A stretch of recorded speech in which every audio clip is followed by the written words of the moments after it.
सूर्य निकलने से 3 घंटे पहले उठो और भजन करो, वो जो है वो ब्रह्म मुहूर्त है। सूर्य उदय होने से कितने घंटे पहले? 3 घंटे पहले वो जो एक पहर है वो आपका योग करने का पहर है।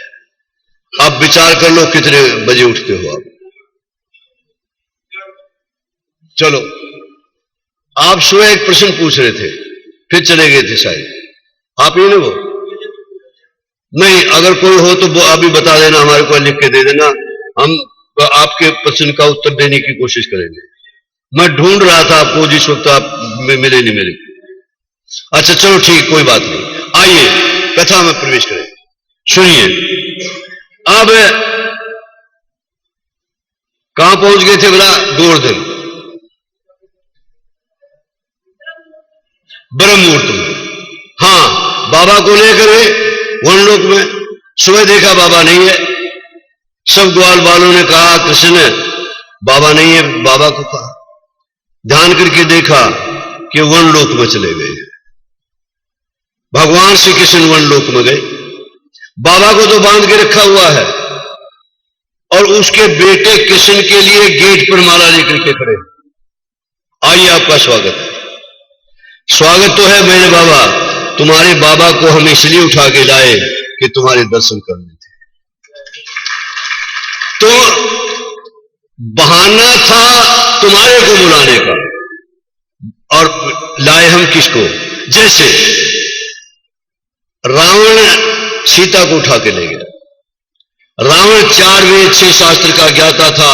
रावण बहुत विद्वान था। रावण में किसी किस्म की कमी नहीं थी, लेकिन रावण सीता को क्यों ले गया उठा करके? सीता भक्ति है। रावण ने सोचा मैं भक्ति को लंका में ले जाऊंगा तो भगवान को भक्ति के पीछे आना पड़ेगा, और लंका के जितने भी राक्षस हैं और राम जी का दर्शन करके से छोड़ेंगे, सबका कल्याण होगा। ये भावना थी रावण की। ऐसे भावना वाले को राक्षस कैसे कह सकते? नाम राक्षस है। आइए, अब एक दिन की बात है,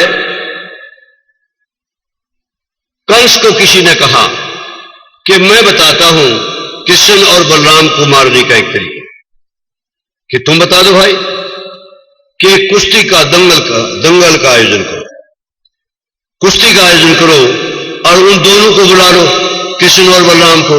और तुम्हारे पास बड़े बड़े चांडू मुष्टिक बड़े बड़े पहलवान हैं तुम्हारे पास, मार देंगे। ये ठीक है। किसके बुलावे पे आ सकते हैं? विचार किया कि अक्रूर जी अगर बुलाने जाएं तो अक्रूर जी के कहने पर वो आ सकते हैं।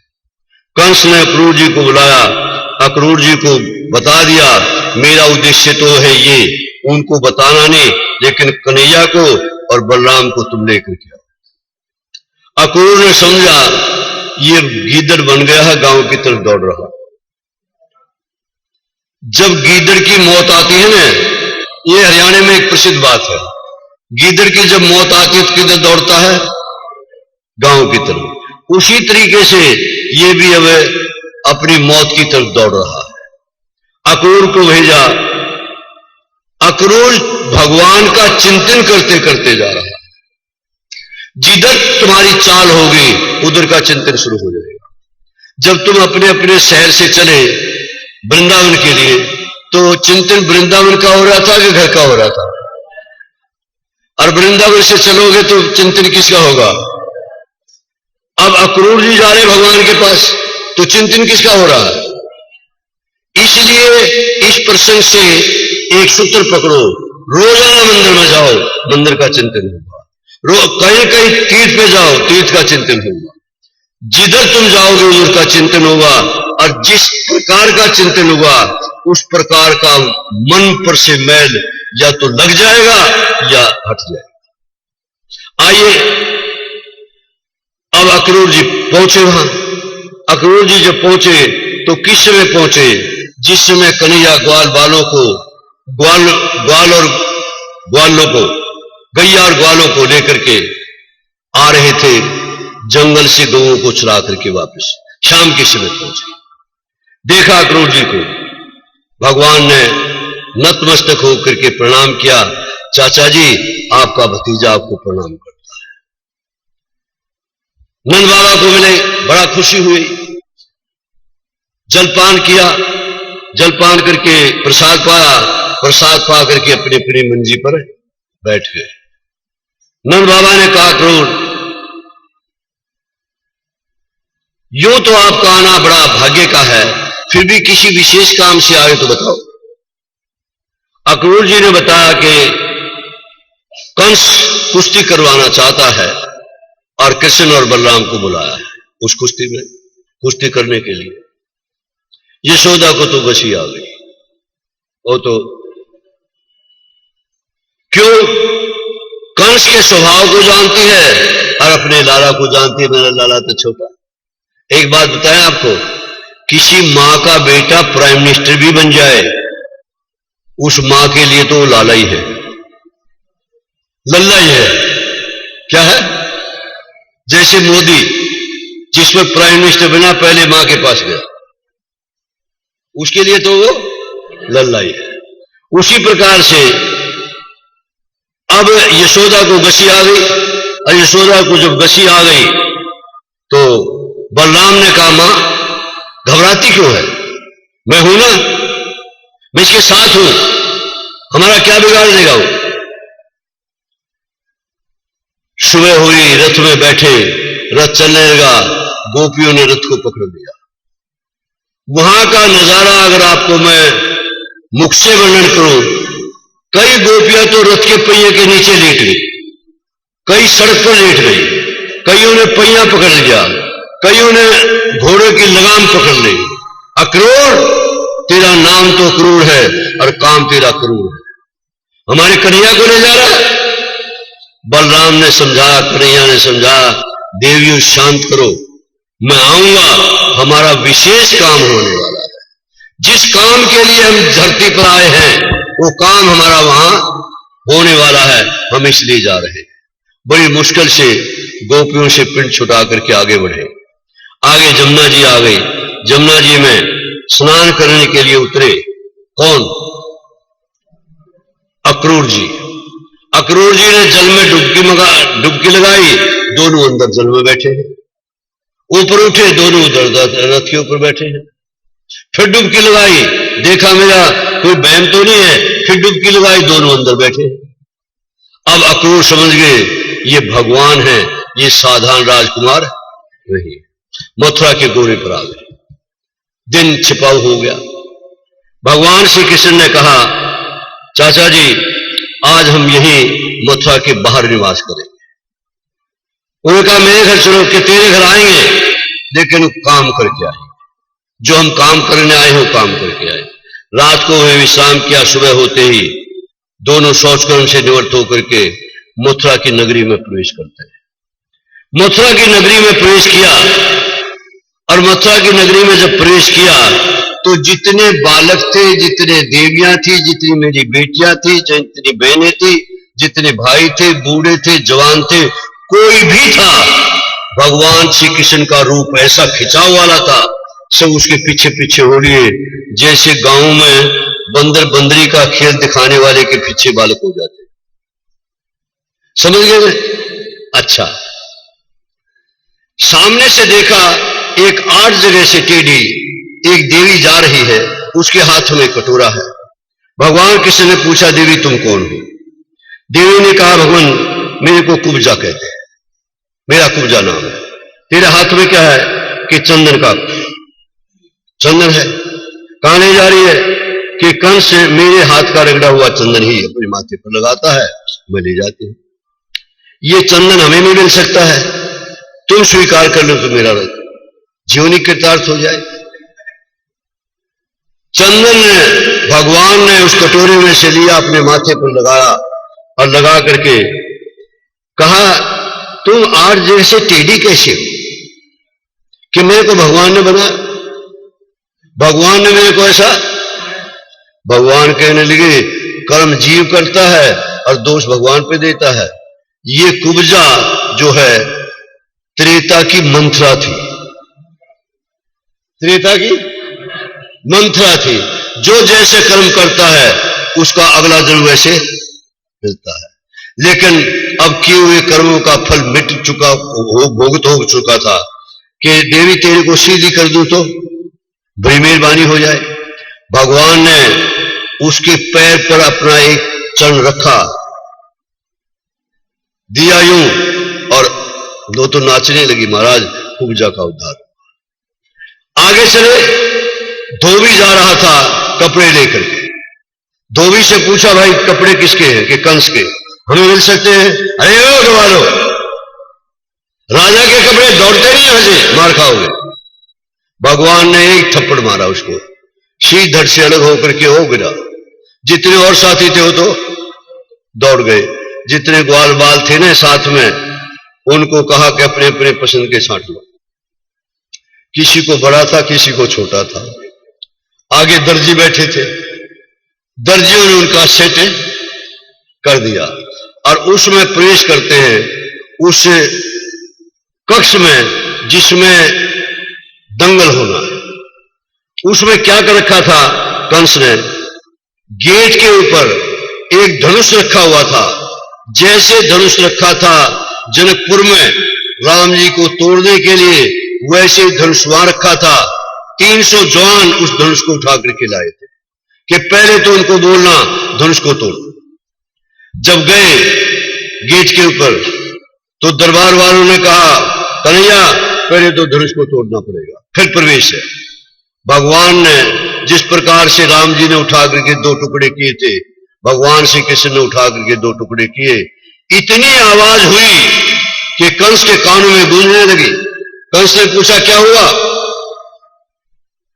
कि उस नंद के छोरे ने धनुष को तोड़ दिया। आगे एक हाथी खड़ा कर रखा था, पिला करके, रुआबजा ने पिला करके खड़ा कर रखा था और महावत से कह रखा था, इस हाथी से उन बालकों को मरवा दे। अब इसके बारे में भी कई विचार हैं। अलग अलग भागवत पर टीका कईयों ने लिखी, एक ने नहीं लिखी। जयदयाल जी गोनका ने टीका लिखी है इस पे भागवत पे। हनुमान प्रसाद पोदार ने टीका लिखी है। स्वामी राम सुखदास जी ने टीका लिखी है। स्वामी अखंडानंद जी महाराज ने टीका लिखी है। मैंने उन टीकाओं को देखा करीब करीब। उसमें 2 बात हमें देखने को मिली। क्या? एक तो ये कि जिस समय हाथी के पास गए, हाथी के पास पहुंचे, हाथी ने नमन नमन किया, उनको बजाय मारने के नमस्कार किया। एक ने लिखा है कि बलराम ने उठाकर हाथी की पूंछ पकड़ी और पूंछ पकड़ के घुमाया और घुमा करके आकाश में फेंका और नीचे गिरा। हाथी मर गया और दोनों दिखाने वाले दांत दोनों उखाड़ लिए, कंधे पर रखे और प्रवेश कर गए दंगल में। जिस दंगल में कुश्ती होनी है उस दंगल में प्रवेश कर गए। अब उस दंगल में प्रवेश किया तो चाणूर मुष्टिक वहां बहुत बड़े पहलवान है, उसके अति बलवान। और शेर महाराज कैसा तेल में लपालप हो रहा उनका शरीर बिल्कुल। चाणूर मुष्टिक ने कहा, कृष्ण हम कंस की प्रजा है, तुम भी प्रजा हो, तुम भी प्रजा हो और मैं भी प्रजा हूं। तुम एक काम करो, आओ हम कुश्ती करके और राजा का मन बहलाए। कृष्ण ने कहा, हम कुश्ती करने के लिए तैयार हैं, लेकिन देखने वालों को पाप ना लगे ऐसा कुश्ती करो। कि देखने वालों को पाप कैसे लगेगा? देखने वालों को पाप लगेगा, हम छोटे छोटे हैं और तुम बहुत बड़े बड़े हो, देखने वालों को पाप लगेगा। चाणूर मुष्टिक ने कहा, तुम छोटे छोटे भी बहुत बलवान हो। कि मानता है? कि हां मानता हूं। फिर आ जाओगे। कुश्ती होने लगी। भगवान श्री कृष्ण और बलराम ने, चाणूर मुष्टिक 2 उनके बड़े पहलवान थे, और भी बहुत पहलवान थे, सबका काम तमाम कर दिया एकदम से। और छलांग लगा करके कंस जिस स्टेज पे बैठा था वहां चढ़ गए भगवान श्री कृष्ण। मामा जी आपको भांजा प्रणाम करता। बहुत दिन के बाद दर्शन हुए। कंस ने भी कहा भांजे मैं भी आपके दर्शन की प्रतीक्षा कर रहा था, आज दर्शन हुए। कांप रहा है, आ गई। क्या क्या कर रहा है? कांप रहा है, अब आ गई। और भगवान श्री कृष्ण ने उठाया और उठा करके आकाश में फेंका कंस को, और आकाश में ही प्राण पखेरु उड़े और डेड बॉडी नीचे गिर गई। इस प्रकार से कंस का उद्धार हुआ। कंस का मिनटों में कंस का उद्धार कर दिया। और ये बात सच कर दी कि देवकी का 8वां गर्भ 13 काल वो हो गई। अब आइए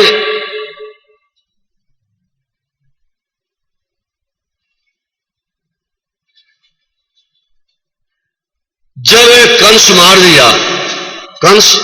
मार दिया तो कृष्ण के माता पिता कौन बोला?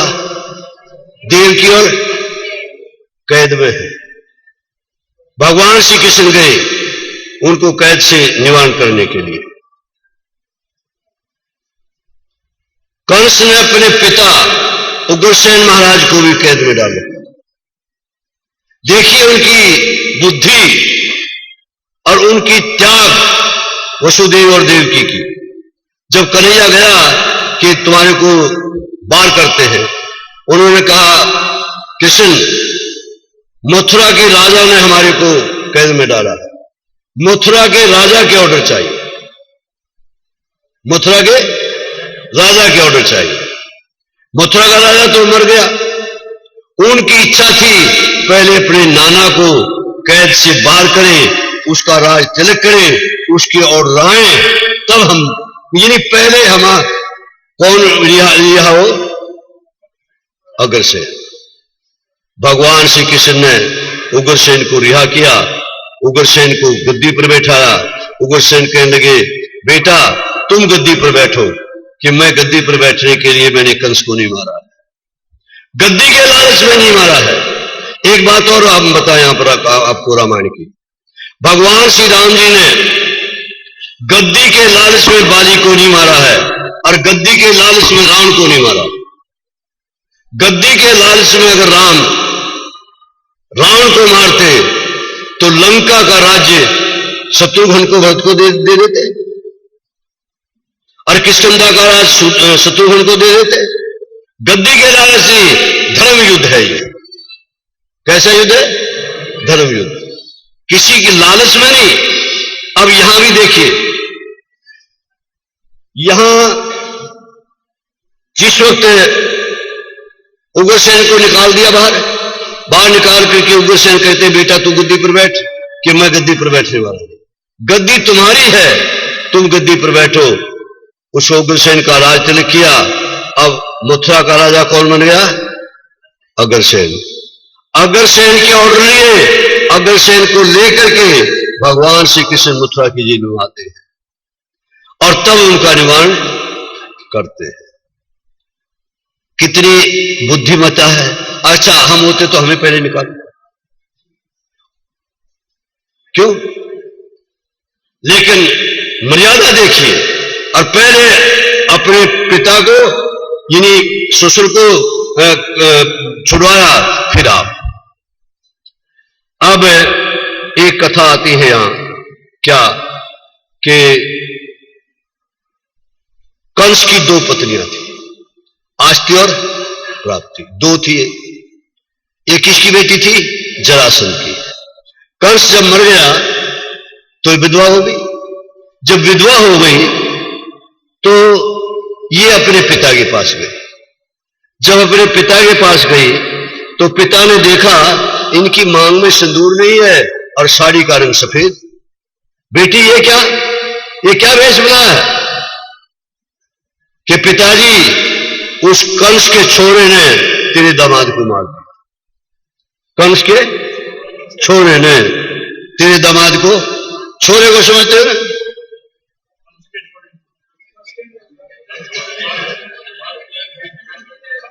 नंद क्या? सॉरी भाई, भूल हो गई भाई, भूल हो गई। नंद के छोरे ने तेरे दामाद को मार दिया। गलती होगी भाई हमारे से, हो जाता है कभी कभी। आप अक्षमा करेंगे मेरे को, टीवी पर सुनने वाले भी, आप भी सुनिए। अब उसने कहा कि नंद के छोरे ने तेरे दामाद को मार दिया। अरे नंद के छोरे की ये हिम्मत! जरासंध ने चढ़ाई कर दी। 23,000 सेना इकट्ठी की राक्षसों की, चढ़ाई कर दी। भगवान श्री कृष्ण और बलराम ने वो 23 की 23,000 सेना जो थी, 23,100 सेना थी, खत्म। 17 बार ये 23,100 राक्षसों की सेना लेकर के आता है और हर बार सारी सेना का संहार भगवान श्री कृष्ण करते हैं। जब 17वीं बार हार गया तो अब जरासंध ने सोचा, क्या सोचा जरासंध ने? जरासंध ने यह सोचा कि मैं इसको जीत नहीं पाऊंगा। अब एक गुफा में जाकर के लेट गया। भगवान ने सोचा, गुफा में जाकर लेट गया। अब राक्षसों का यह संहार कैसे होगा? भगवान देखिए किस प्रकार से क्या कर्म करते हैं। जहां वो लेटा था उसके सामने एक कीड़ी बने। भगवान कीड़ी बनकर के चढ़ रहे हैं, गिर रहे हैं, चढ़ रहे हैं, गिर रहे हैं, चढ़ रहे हैं। वो कीड़ी चढ़ रही है, गिर रही है। 17 बार चढ़ी, 17 बार, 18वीं बार चढ़ गई।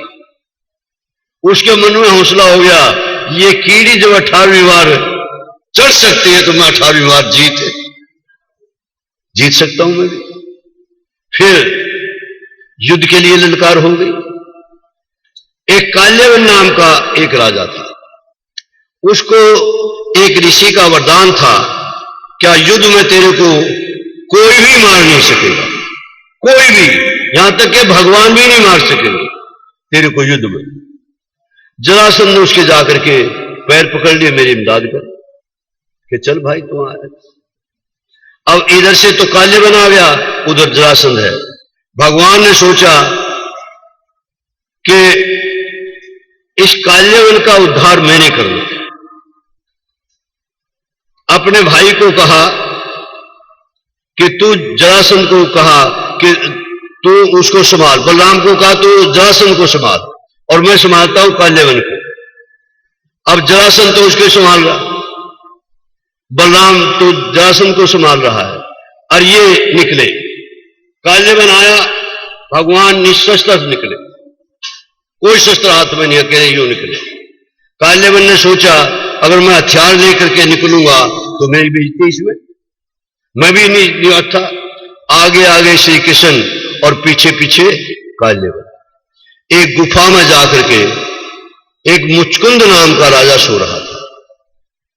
मुचकुंद नाम का राजा सो रहा था तो उसके ऊपर अपना दुपट्टा उतारा और उसके ऊपर उड़ा दिया और आप साइड में छिप करके खड़े हो गए भगवान श्री कृष्ण। और वो काल्यवन ने देखा, वाह सो रहा है यार, ये तेने समझा कि मैं किस में गुफा में नहीं आ सकता।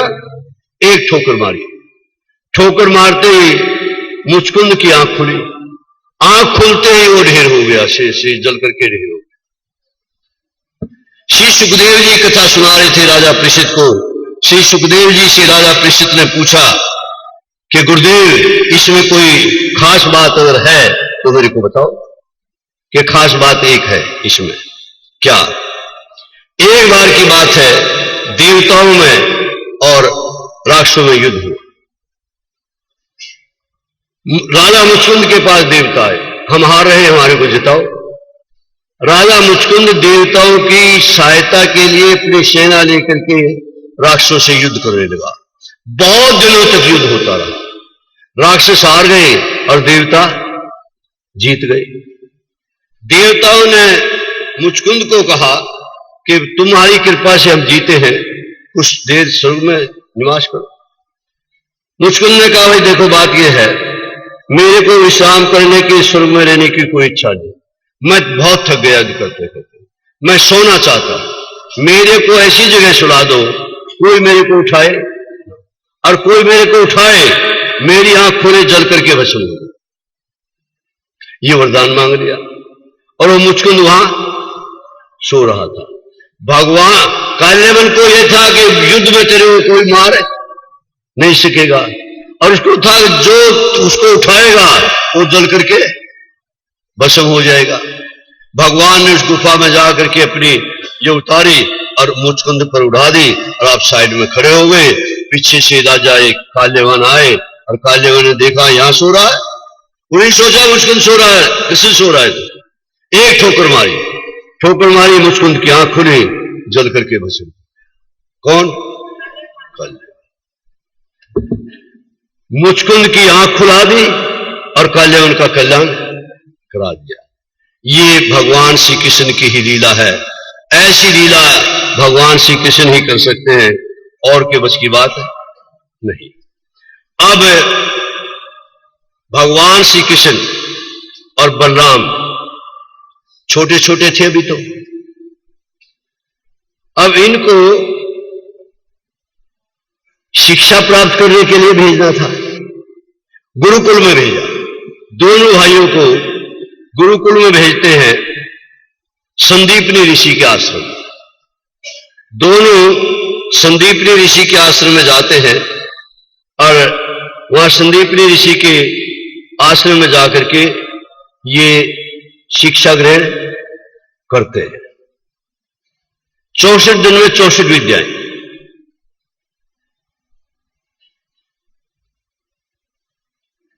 ये थोड़ा सा हमने इशारा किया है, इसकी चर्चा हम कल करेंगे।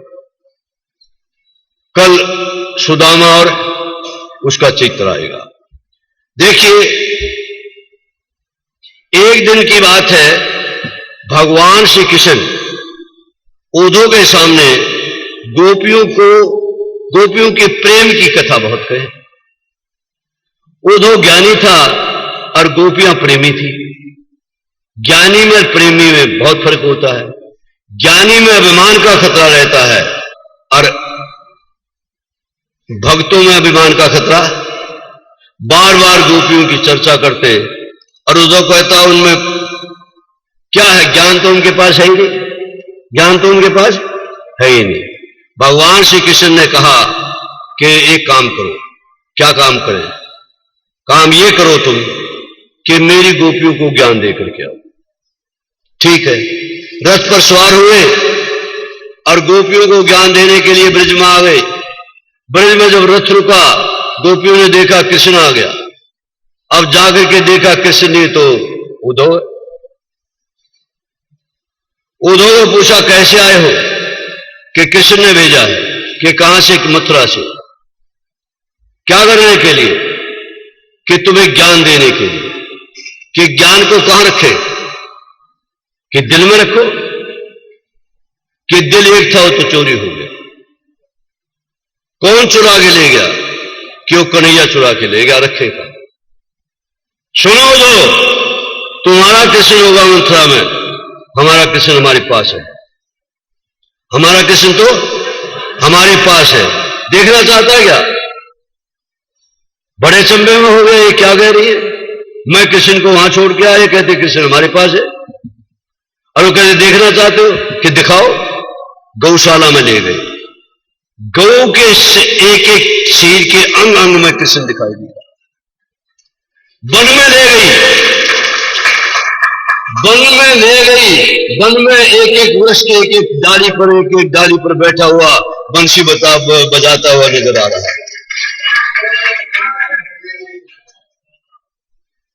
जहां भी ले जाती है, देख लो कन्हैया बैठा। तुम्हारा कन्हैया होगा मथुरा में, हमारा कन्हैया तो यही है। हमारा कन्हैया तो यही है। आया था ज्ञान देने के लिए। प्रेम के रस के प्रेम में डूब करके जा रहा है। एक गोपी ने कहा उद्धव हमारे प्रेम की परीक्षा लेनी हो तो एक काम करना। संतोष बहन ध्यान करना चाहिए। एक काम करना। क्या? कि हमारा सिर छूट जाए, हमारा सिर गाड़ देना है, और सिर जहां गाड़ोगे वहां एक पौधा प्रकट होगा। पौधा बनेगा। उस पौधे के पत्ते को आप कान के पास ले जाना उस पत्ते, वृक्ष के पत्ते से कृष्ण कृष्ण की आवाज नहीं आवे तो हमारी को सुने ना। हमारा प्रेम, गोपियों का प्रेम ऐसा था, किसके साथ? कन्हैया के साथ। आइए भक्ति रस में डूबे। किसमें? ज्ञान में अभिमान है, भक्ति निर्विमान है। जितना भक्ति सहित ज्ञानी भगवान को प्रिय है, भक्ति रहित ज्ञानी भगवान को प्रिय है। भगवान ज्ञानी के वश में नहीं है, भगवान तपस्वी के वश में नहीं है, भगवान भक्त के वश में। किसके वश में? भक्त जैसे नचाता है वैसे नाचता है। पुंडरीक एक भक्त हुए। मैं आपको एक उदाहरण देना चाहता हूं। पुंडरीक क्या हुए? एक भक्त हुए पुंडरीक। पुंडरीक भक्त हुए तो पुंडरीक अपने माता पिता को भगवान समझकर सेवा करते थे, और माता पिता को भगवान समझकर सेवा करते थे। पैर दबाते थे पिताजी के और पैर दबते थे जाते थे कृष्ण के। बात समाएगी कि नहीं आ गई? तो एक दिन की बात है, भगवान का पुंडरीक के दर्शन करने की इच्छा हो। लक्ष्मी खड़ी थी बराबर में, बहुत भीड़ लगी हुई है। अब अगर आप मद्रास में चले जाओ तो बहुत बड़ी लंबी लंबी भीड़ लगती है मंदिरों में, और वो देख रहे हैं कि भाई एक भक्त नहीं आया। लक्ष्मी ने कहा, इतने भक्त खड़े, किसकी इंतजार कर रहे हो? तुम आंखें इधर उधर को घुमा रहे हो, किसकी इंतजार है? कि एक मेरा पुंडरीक भक्त है, वो नहीं आया, मैं जा रहा हूं उसके दर्शन करने के लिए। भगवान ने क्या कहा? मैं जा रहा हूं उसके दर्शन करने के लिए। भगवान पुंडरीक के दरवाजे पर प्रकट हो गए। पुंडरीक, मैं आ गया। कौन हो? भगवान। आए हो, आपका स्वागत है, लेकिन आपका मैं स्वागत करूं, सत्कार करूं, आपके चरण वंदना करूं, टाइम लगेगा। क्यों? इस वक्त मैं अपने माता पिता की सेवा में लगा हूं। मेरे माता पिता सो रहे, मैं इनका मुट्ठी चाबी कर रहा हूं। जब तक मैं मेरे माता पिता की सेवा नहीं करूंगा तब तक मैं यहां से उठूंगा। मैं चला जाऊं भी, बेशक चले जाओ, वापस आना पड़ेगा। बेशक चले जाओ, वापस आना। जिस कर्म के पीछे तुम यहां आए हो वो कर्म मैं छोड़ने वाला। खड़े हैं, फिर खड़े हैं तो भाई कुछ आसन, अब आसन उठे तो माता पिता की सेवा जाए। एक ईंट पड़ी थी, ईंट फेंक दी, चौइस पे खड़े हो जाओ। भगवान आज भी पुंडरीक के दरवाजे के ऊपर एक ईंट पर खड़े। ऐसे ऐसे भक्त हो गए। मैं बात इसमें बता रहा था आपको, भगवान ना ज्ञानी के वश में है ना तपस्वी के वश में है। भगवान किसके वश में है? भक्त के। और तुम भक्त हो। अगर भक्त नहीं होते तो यहां बैठते ही नहीं, यहां आते ही नहीं। आइए अब थोड़ा सा और आगे हम चलें। दो बार भगवान का नाम ले लीजिए। श्रीमन नारायण नारायण नारायण भगवान। श्रीमन नारायण नारायण नारायण।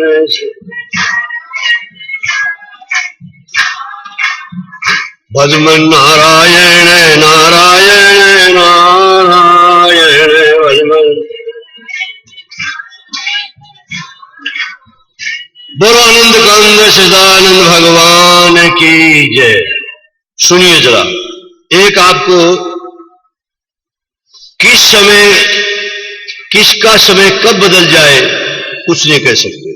किस समय डाकू से महात्मा बन जाए और महात्मा से डाकू बन जाए, कोई नहीं कह सकता। एक मैं आपको छोटी सी चर्चा सुनाता हूं, सुनिए।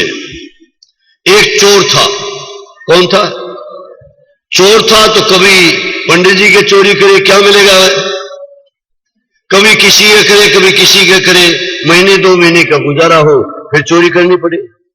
एक दिन उसने, चोर ने सोचा या तो मालो माल हो गए, और या मोटी रोटी खाने को मिलेगी। मोटी रोटी कहां खाने को मिलते हैं? जेल में। आज राजा के यहां चोरी कर, किसके? राजा के यहां। राजा के यहां चोरी करना आसान थोड़ा है। खूब सूट वूट लगा करके, खूब निखर करके और पहुंचा वहां, और गेट कीपर ने सूट मारी कि राजा का कोई मेहमान है। आगे चौकीदार खड़ा था, कौन?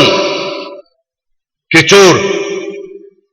उसने भी सोचा राजा का कोई खास आदमी है, चोर ऐसे थोड़ा बोलेगा। आगे राजा मिल गए। कौन मिल गए? राजा मिल गए। राजा मिल गए तो राजा ने पूछा कौन? कि चोर। वो हुआ ऐसे था कि लड़का बहुत बिगड़ा हुआ था। इससे पहले की बात मैं बता दूं, बिगड़ा हुआ था, सारे अब इसमें थे। विधवा इसकी मां थी।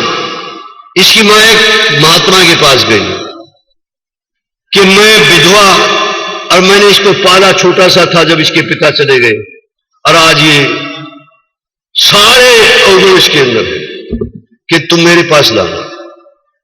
ले गई। महात्मा ने कहा बेटा तेरी मां की तरफ देखकर ये बैग छोड़।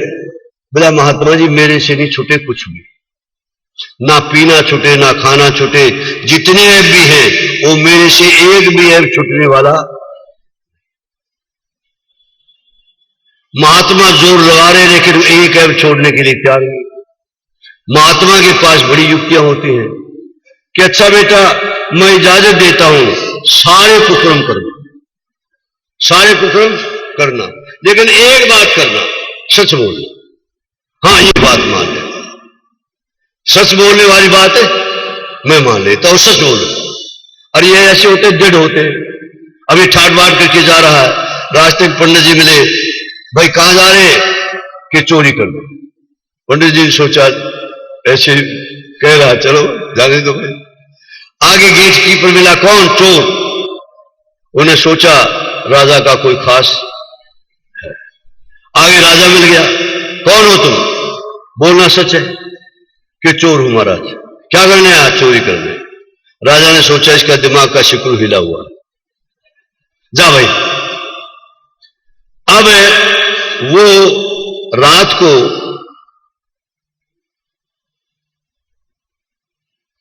मौका देख रहा है कब राजा रानी सोए और मैं चोरी करूं। राजा अपने पलंग पर लेट गई, रानी अपने पलंग पर लेट गई, बत्ती ऑफ कर दी। रानी कहने लगी राजा को कि महाराज अपनी बेटी जो उषा है ना वो ब्यान के काबिल हो गई है, कोई लड़का देखो, ब्याह करो। लड़की जब ब्याने योग्य होगी तो ब्याह कर देना चाहिए उसका। राजा ने कहा तुम सही कहती, मैं अपनी बेटी का विवाह किसी महात्मा से करना चाहता हूं, किसी राजकुमार से नहीं। क्यों? राजकुमार वालों के काम ठीक है, उनके हाथ में तो कुछ और ही और रहता है। समझ गए ना?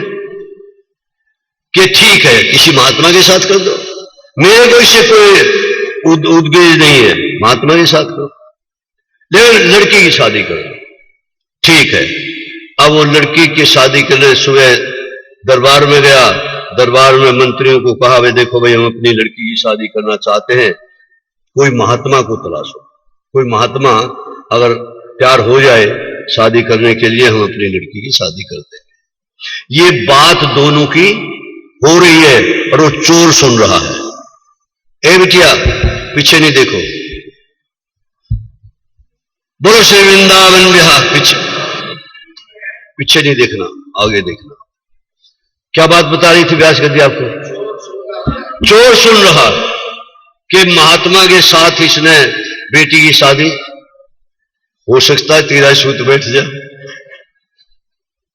बगैर चोरी किए निकल गया और निकल के सुबह सुबह पंसारी की दुकान पे गया, भगवान रंग ले आया। कपड़े सफेद थे, भगवान रंग लिए, एक माला ले ली और माला लेकर के एक जगह अच्छी सी जगह बैठ करके और माला घूम रही है। माला किसके लिए घूम रही है? राजकुमारी के लिए। उसके लिए नहीं घूम रही है।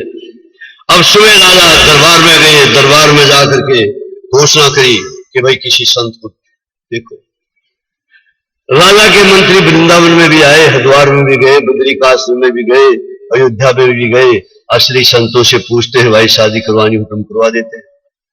जो असली संत हैं वो कहते हुए हमें शादी करवानी होती तो यहां आकर के हम क्यों रहते, मंदिर में टल्ली क्यों बजाते हैं? हम तो महात्मा बने हुए, अपने जीवन का कल्याण करना है। तुम्हारे राजकुमार, तुम्हारे राजा की राजकुमारी की कोई राजकुमार देखो, कोई नहीं मिला महाराज यश करने वाला।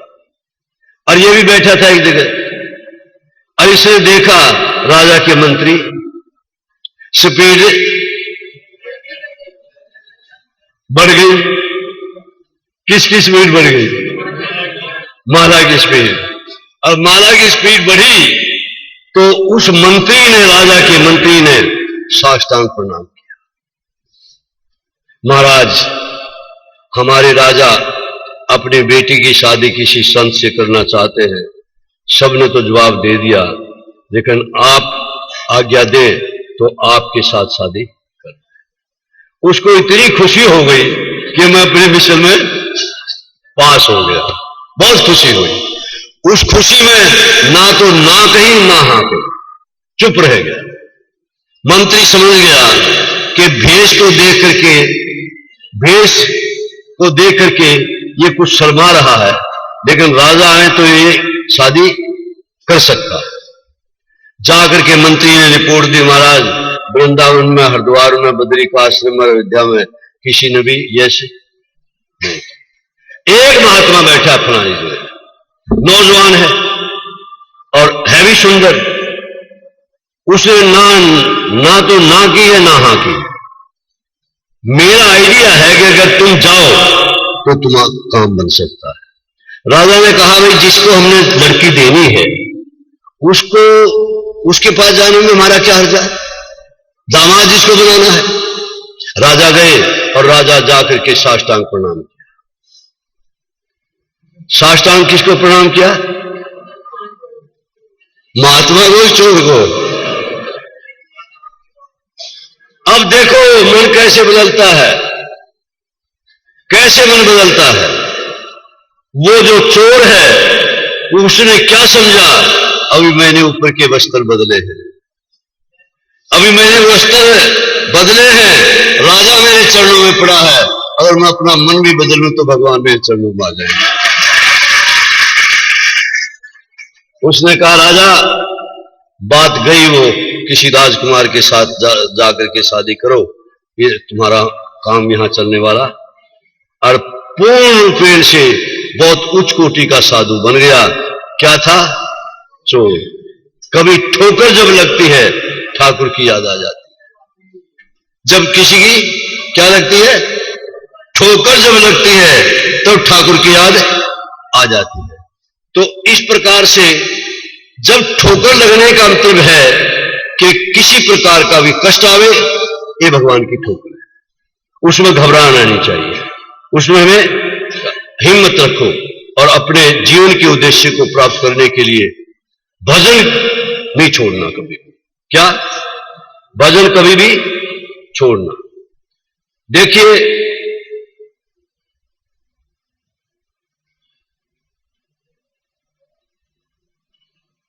भगवान जो है वो कितने उदार है कि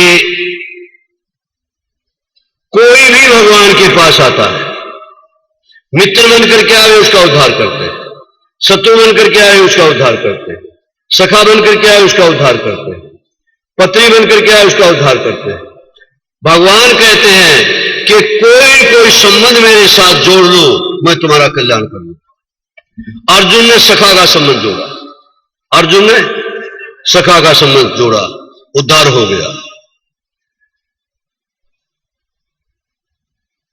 गोपियों ने प्रेम का संबंध जोड़ा, उनका उद्धार हो गया। प्रेम का संबंध जोड़ा तो उनका भी क्या हो गया? उद्धार हो गया।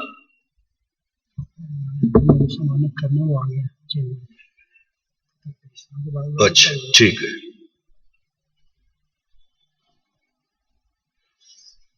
भगवान के रावण ने कहा भाई तुम कुछ भी संबंध जोड़ो, हम तो संबंध शत्रुता का जोड़े। भगवान ने कहा तू शत्रुता का संबंध जोड़ेगा तो शत्रुता मैं भी तेरा कल्याण करूंगा। कंस ने कहा मैं भी शत्रुता का संबंध जोड़ूंगा, उसका भी कल्याण हुआ कि नहीं हुआ? हिरण्यकश्यप ने शत्रुता का जोड़ा, उसका कल्याण हुआ। लेकिन मैं इस बात को लिए नहीं कह रहा तुम वो संबंध जोड़ना, तुम संबंध भगवान से जोड़ो, मैं सेवक हूं वो मेरे स्वामी, इस बात का संबंध जोड़ो। और संबंध जब स्वामी और सेवक का जुड़ेगा तो हमारे जीवन का बेड़ा पार होगा।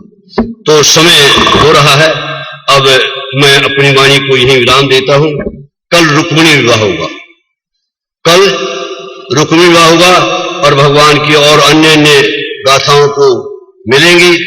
अब मैं माइक देता हूं अपने श्रीमान जी को, ये कुछ टाइम लगाएंगे और फिर उसके बाद प्रार्थना है कि कम से कम टाइम लगाएं ताकि और काम और हो जाए। माता इधर से प्रवचन बंद होता, माताओं का शुरू हो जाता। जी हाँ, एक साथ अपने दोनों हाथों को प्रेम और भाव से बोलेंगे जय श्री राधे जय नारायण। जी हाँ, अभी आप हम नारायण सेवा संस्थान एवं सेवा प्रमुख हम उदयपुर राजस्थान और श्रीमद् भागवत कथा और रामायण कथा समिति चंडीगढ़ के शिव तत्वधाम में श्रीमद् भागवत कथा का रसपान कर रहे हैं वृंदावन की पावन भाषा और साधना चैनल के माध्यम से। बहुत ही सुंदर अनुष्ठान चल रहा है और इस कथा के प्रवक्ता हैं परम श्रद्धेय परम पूज्य श्रीमद् भागवत कथा के मृदज्ञ और मनुष्य विद्वान श्री मुकुंद हरि जी महाराज। बहुत ही सुंदर पंक्तियां हैं कि जहां की खुशियां मिलेगी घर हंसाना सीख लो, जहां की खुशियां मिलेगी घर हंसाना सीख लो, अपार रोशनी मिलेगी अंधेर गलियों में दीपक जलाना सीख लो। यूं तो मंदिर मस्जिद गुरुद्वारा गिरजाघर जगह जगह है, यूं तो मंदिर मस्जिद गिरजाघर गुरुद्वारा जगह जगह है, पर ईश्वर तभी मिलेगा जब ईश्वर को मनाना सीख लो। ईश्वर को कैसे मनाया जाता है अगर आपको सीखना है तो आप देखिएगा जो साधना चैनल के माध्यम से इस समय श्रीमद् भागवत कथा का जो श्रवण हो रहा है वृंदावन जैसे पावन धरा पर और बहुत ही पुनित कार्य हेतु अर्थात नारायण सेवा संस्थान और सेवा प्रमोद हम उदयपुर राजस्थान के जो दीन दुखी निश्चित है, निराश्रित है, जो अभाव में पड़ने वाले हैं, जो मूक बधिर है, प्रज्ञा चक्षु है, जो वृद्धजन है, उनकी सर्वांगीण सेवा के लिए, उनकी सर्वांगीण विकास हो उसके लिए जो नारायण सेवा संस्थान व्यवस्था करती है, जो अनुकूल परिस्थितियां पैदा करती है, वो आपके सहयोग से होती है। फिलहाल जिन्होंने सहयोग दिया है उनका हम जिक्र कर लेते हैं। जी हाँ, शांति से आप सुनिएगा और हमारे बीच जो सहयोगदाता बैठे हैं कृपया वो एक एक करके मंच पे आइएगा जिन्होंने सहयोग दिया है। ये है विमला देवी, वाइफ ऑफ फकीर चंद जी, लाडवा से दवाइयों के लिए सहयोग दे रहे हैं, इनका बहुत बहुत धन्यवाद। कृपया मंच पर आइएगा जिनका हम नाम राशि उच्चारित कर रहे हैं। विमला देवी वाइफ ऑफ फकीर चंद लाडवा दवाइयों के लिए सहयोग दिया है, जी हाँ मंच पर आइएगा। इसके अलावा लीला कृष्ण सरेल जी, श्रीमान लीला कृष्ण सरेल जी नेपाल से, इन्होंने भी दवाइयों के लिए सहयोग दिया, इनका भी बहुत बहुत धन्यवाद है। तालियां बजती रहनी चाहिए। जिनका नाम राशि हम उच्चारित कर रहे हैं तो वो भी मंच पर आइएगा। विमला देवी वाइफ ऑफ फकीर चंद लाडवा, ये दवाइयों के लिए सहयोग दे रहे हैं लाडवा से। और श्रीमान लीला कृष्ण सरेल जी नेपाल से, इन्होंने भी दवाइयों के लिए सहयोग दिया, इनका भी बहुत बहुत धन्यवाद है। इसके अलावा राम निवास मित्तल जी चंडीगढ़ से, इन्होंने भी दवाइयों के लिए सहयोग समर्पित किया है, इनका भी बहुत बहुत धन्यवाद। जी हाँ, जिनका हम नाम जिक्र कर रहे हैं एक एक करके पर आ जाइएगा तुरंत प्रभाव से। राम निवास जी मित्तल चंडीगढ़ से दवाइयों के लिए सहयोग दिया, इनका भी बहुत बहुत धन्यवाद। और गुप्तदान है पंचकुला से, इन्होंने 5100 रुपए की सहयोग राशि समर्पित की है, उनका भी बहुत बहुत धन्यवाद, साधुवाद।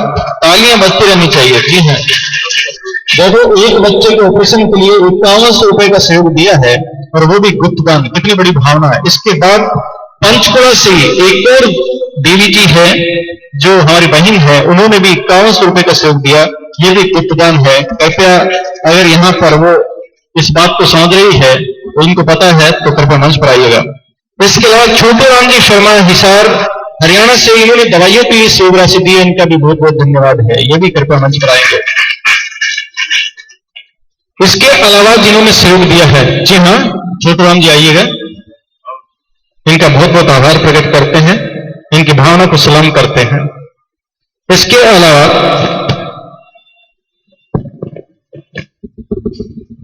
राकेश अग्रवाल जी पंचकुला से एक बच्चे को ऑपरेशन के लिए इन्होंने सहयोग दिया, यह भी कृपया मंच पर आएंगे।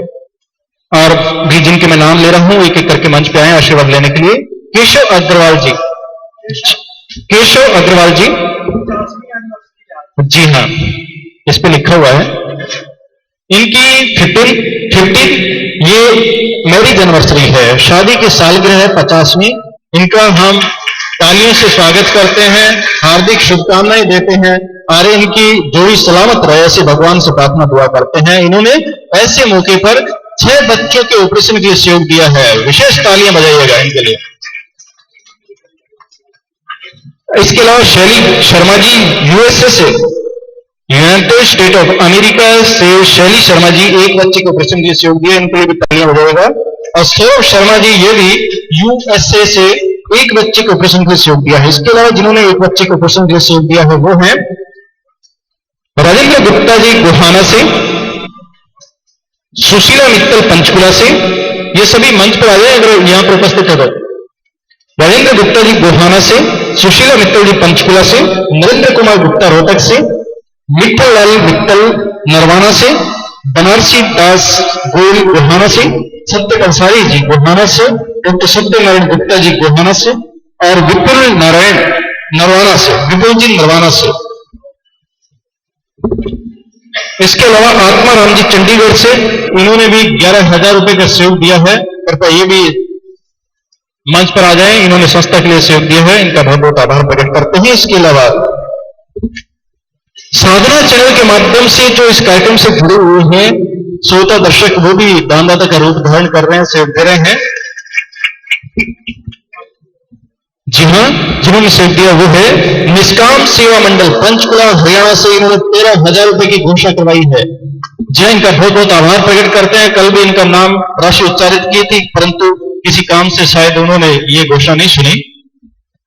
रोहित जी अग्रवाल फिरोजपुर से 10,000 रुपए की सहयोग की घोषणा हुई है, इनकी तरफ से इनका भी बहुत बहुत आभार प्रकट करते हैं। तालियां बजती रहनी चाहिए। प्रेमवती जी, ये प्रेमवती जी ब्रजलाल जी न्यू दिल्ली से, ध्यान से सुनिएगा, प्रेमवती जी ब्रजलाल जी नई दिल्ली से 2 लाख रुपए की घोषणा करवा रहे हैं। इस कार्यक्रम से प्रेरणा पाकर, महाराज जी से प्रेरणा पाकर, कथा से प्रेरणा पाकर ये प्रेमवती जी और ब्रजलाल जी नई दिल्ली से 2 लाख रुपए की घोषणा करवा रहे हैं। इनकी भावना को हम तालियों से सलाम करते हैं।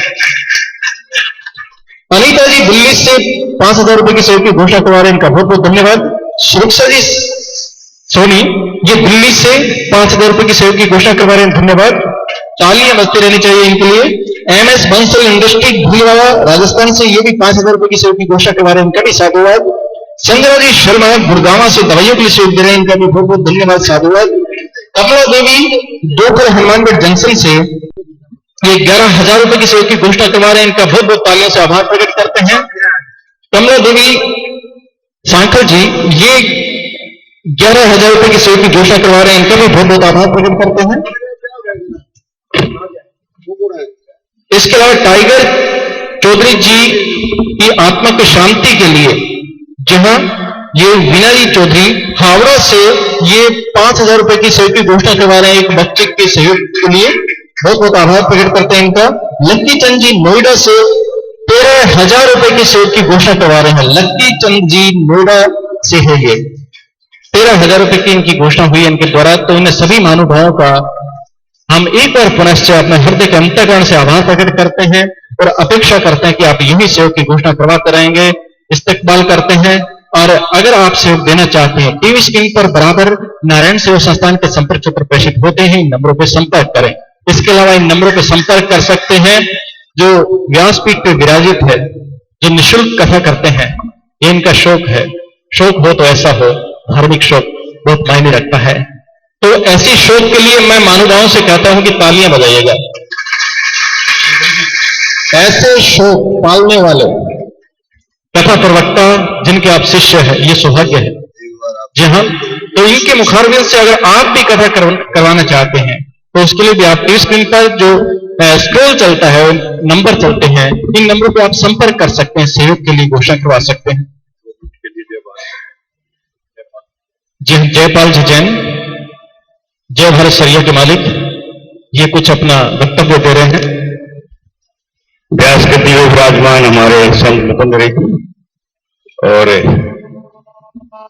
इस धर्म सभा में बैठे बहनों और भाइयों, देखिए हमारे संत मुकुंद हरि जी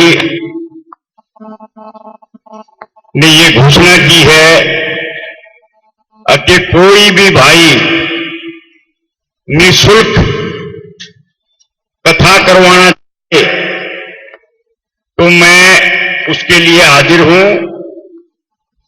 और हमारी समिति इसका स्वागत करती है।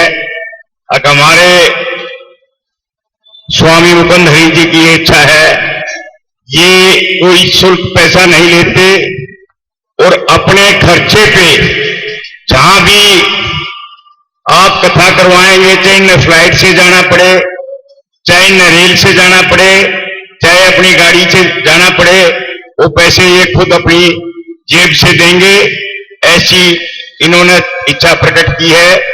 ये पैसे के लिए कथा नहीं करते, ये शौक के लिए कथा करते हैं। हम तहे दिल से इनका शुक्रिया अदा करते हैं। एक जमीन हमने अगर सैन भवन के लिए हरिद्वार में ली, तो ऐसा है कि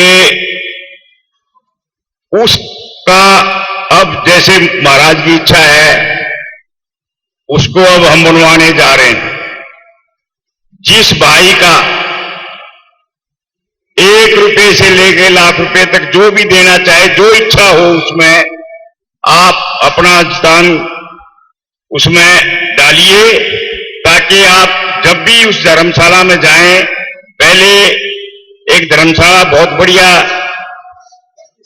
35 कमरे का अग्रवाल भवन बना हुआ है, उसी के बगल में जगह पड़ी हुई थी, वो हमने ले ली है, उसकी रजिस्ट्री हो गई है, और उसका निर्माण जो ना अब समिति करने जा रही है, ये ट्रस्ट करने जा रहा है। हाँ, जो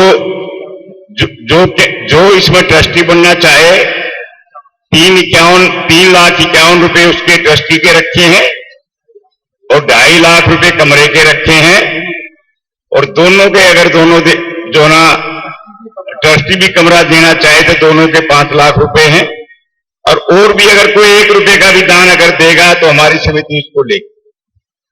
एक ये है कि आपका उससे मोह जुड़ेगा, अभी इसमें मैंने अमुक राशि दी है। हम प्रार्थना करते हैं और आशा करते हैं, यहां दानी सजन बैठे हुए हैं, जैसी जिसकी श्रद्धा हो है उसमें दान देंगे, यही हमारी प्रार्थना है। और अब हनुमान चालीसा जो ना हमारे पढ़ेंगे। एक मिनट। हाँ जी, देखिए, मैं जो बात कह रहा था, मैं निःशुल्क सेवा करता, निःशुल्क कथा करता हूं। मैंने अपने जीवन का एक उद्देश्य बनाया है। अपनी कथा के माध्यम से मैं ये कोशिश करता हूं कि मेरे श्रोताओं को वैकुंठ का धाम मिले। जय जय श्री राधे। ये मेरे जीवन का लक्ष्य है, मेरी कथा का ही लक्ष्य है, और कोई लक्ष्य मेरी कथा का नहीं है। मेरे श्रोताओं को वैकुंठ का धाम मिले, ये श्री गुरु चरण सरोज रस निर्मल मुकुर सुधार, वरनौ रघुवर विमल जस गोदायक फलता, गोपीहीन तनु जान के सुमिरो पवन कुमार, बालो विवेक देहु मोहि हरिओ सियावर राम जय जय राम, मेरे प्रभु राम जय जय राम। जय हनुमान ज्ञान गुण सागर, जय कपीस राम दूत अद्भुत बल धामा, अंजनी पुत्र पवन सुत नाम, महावीर विक्रम बजरंगी कुमति।